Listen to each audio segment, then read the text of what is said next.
Morning, everyone, or good afternoon, and welcome to this week's live stream on having a balanced life. And I think that this is one of those things where people talk a lot about wanting a balanced life, but knowing how to get that often seems a little out of reach. And I think one of the reasons for that, one of the reasons, there's many reasons why it's difficult to have a balanced life. Some of them are very much outside of our control, but there are some aspects that we do have control over and can do something about, and often find it difficult to do that. And one of the reasons why I think that's true is because we haven't taken the time to figure out what a balanced life means for us. And there are many things out there, many articles you can read, many books that you can read that will talk about, getting 8 hours of sleep a night, or, and making sure that you exercise every day and spend time with your friends. But if you've been going through the career design process, you know that there is no one size fits all. You know that what might work in a research study or with your best friend isn't necessarily going to work for you. And that's because biologically we're different, psychologically we're different, and we need to build and design our lives around who we are and not who society says we should be or who we want to be.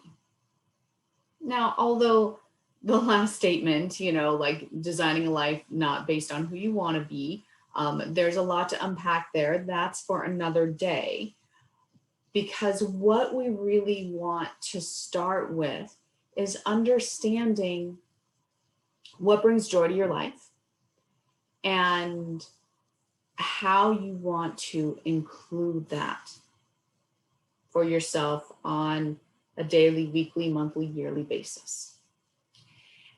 And one of the stories that has really impacted this concept, this activity in my career design studio, was one that I read in, I think it was Stephen Covey's 7 Habits of Highly Effective People.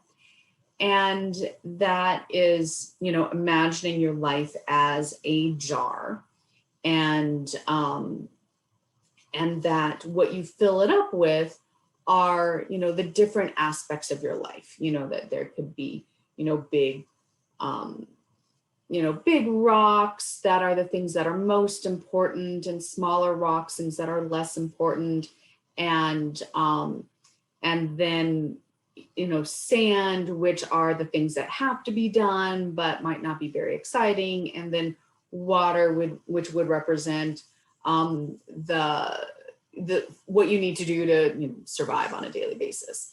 And I'm sure he's describing it very differently, but what basically the premise is that if you start with the things that that are less important and get focused on that, if you fill up your jar with water, there's no room for those other things that are most important to you. And even if you start with, kind of with the smaller rocks and the sand, once you get that 3/4 full, you can only get a couple of the most important things for you. So that's why the activity, my career design studio, is designed kind of the way it is. And basically there's 2 reasons. One is to just kind of help you think through what are the most important things. And then to remember that our days and our lives are limited. And that actually, both research shows, but if you think about it logically, that knowledge that we only have so many years to live can be very, very crucial in helping us to focus on what's really important. And so I've taken that to a spreadsheet graphic type of thing, and to think about your day or your life as a pie chart, and to think about what slivers of your life do you want to spend doing various different things.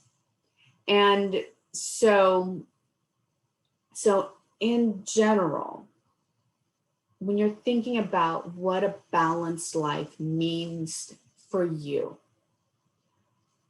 what I want you to start with is, what do you need to be healthy?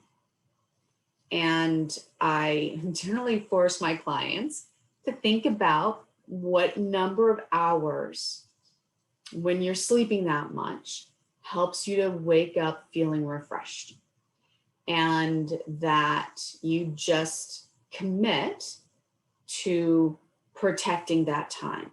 There is a ton of research about how a lack of sleep, and again, people's biological clocks are different, so it's not the number of hours so much as what you personally need to wake up feeling refreshed and ready to go. And that if you get less than that, especially on a consistent and chronic basis, then not only does that lead to feelings of exhaustion, which is what we might expect, but also affects our insulin levels, our stress hormones, our ability to learn, our ability to feel compassion. Having the right amount of sleep for you, to me, is really foundational. And so that's one of the things that I pretty much insist that people start with. What do you need? And then whatever's left over, then you think about, okay, where does the rest of the important things in my life fit in? And I really like people to think about this on several different levels. To think about this, what does a balanced work day look like for you?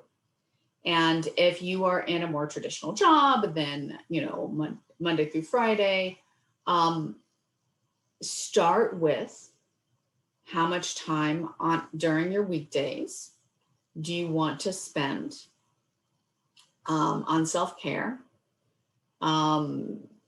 Whether that's exercising or meditating or journaling, but really owning what helps you stay healthy and sane. So we're moving from healthy to the sane part. And so just really think, if you had the ability to balance your weekday however you want to, what would that look like? And I would say, put in your extracurricular activities, put in your life activities first.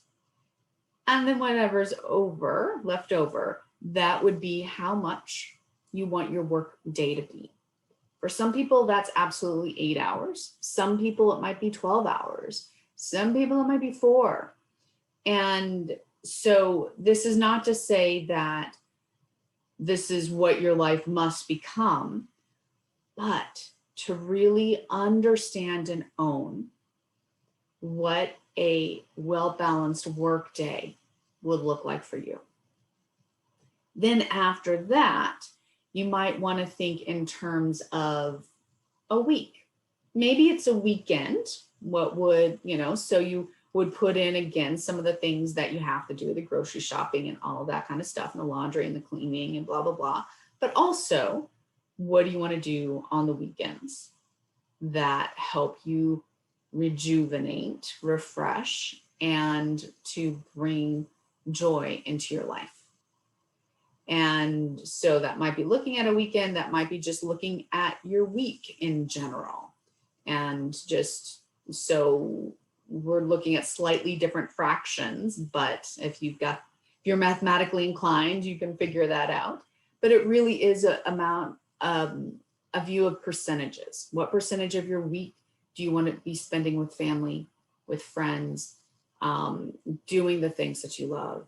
And then what are those things? So I really encourage people to get more detailed and not just say socializing, but going out to a bar and singing karaoke, or to host a dinner party, or to do escape room activities, or to ride horses, and just really help you to understand what are the things that are going to feed you and keep you centered.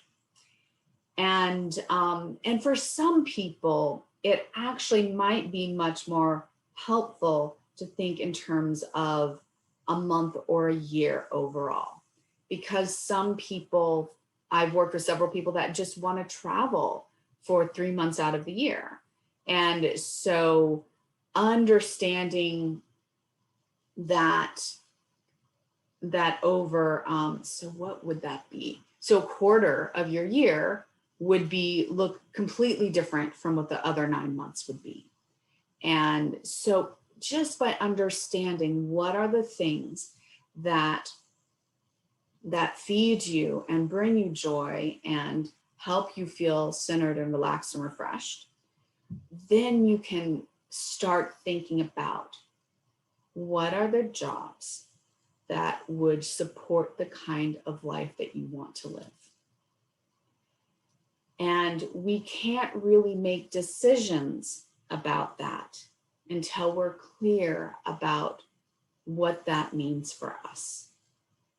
So what I would like to encourage everyone to do today is, if you have access, have an account with My Career Design Studio, to go to the My Balanced Life activity in the raw materials section and just go through a couple of renditions. You can do multiple versions of what a balanced life looks like to you, and just spend some time getting into the details.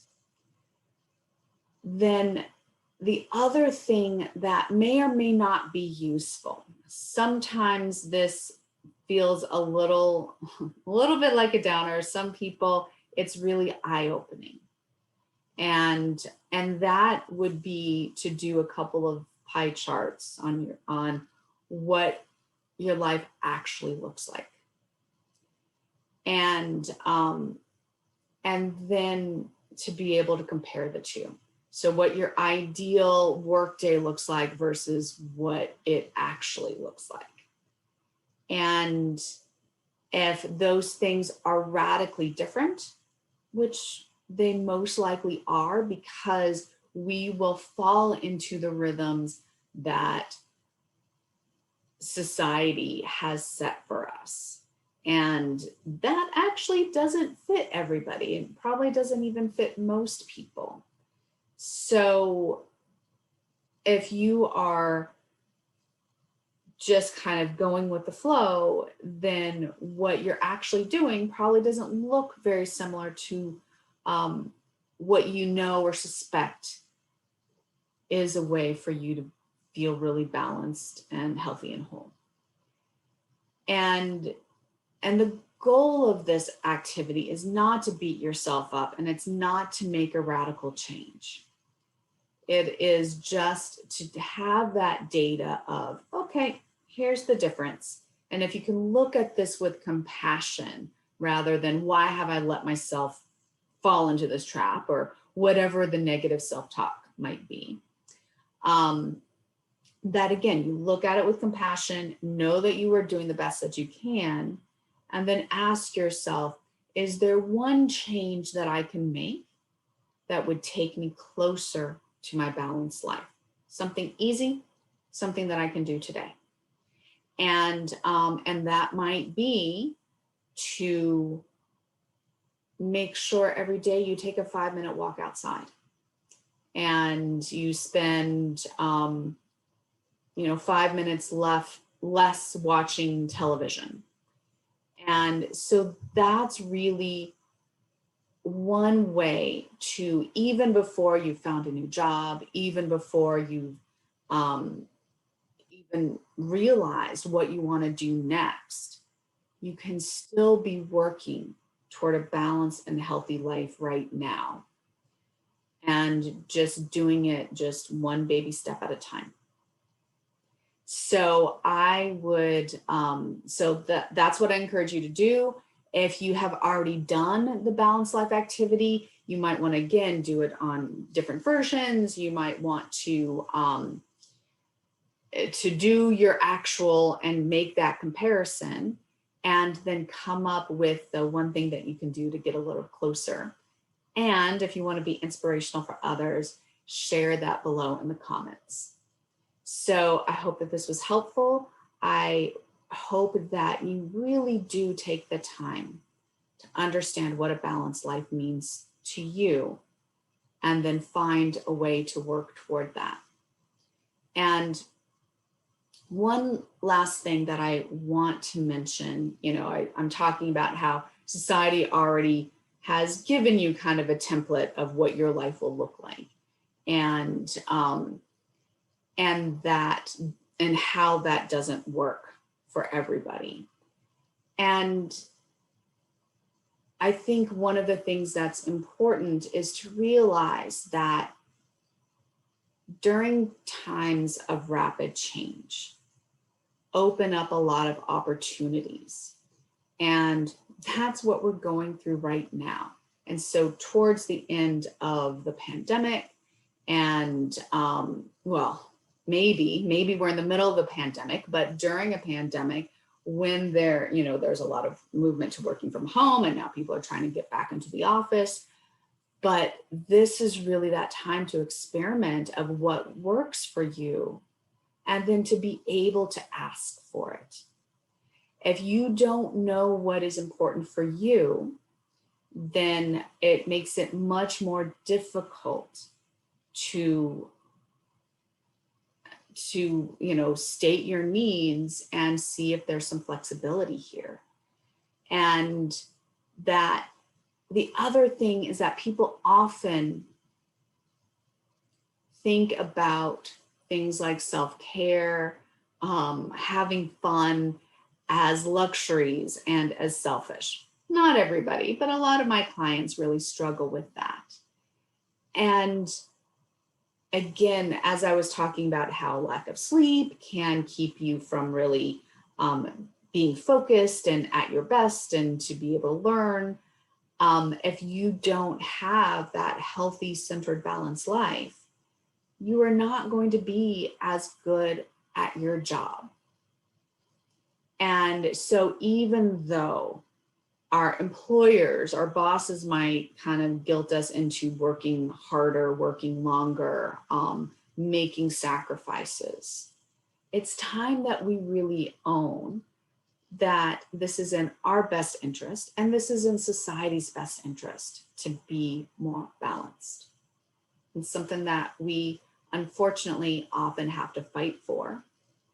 But if you get caught up in this sense of, for me to go home now just so that I can take a walk in nature when there's all these other things to work on, know that that work is going to be there, and that you're going to be able to do better work when you're rested and joyful.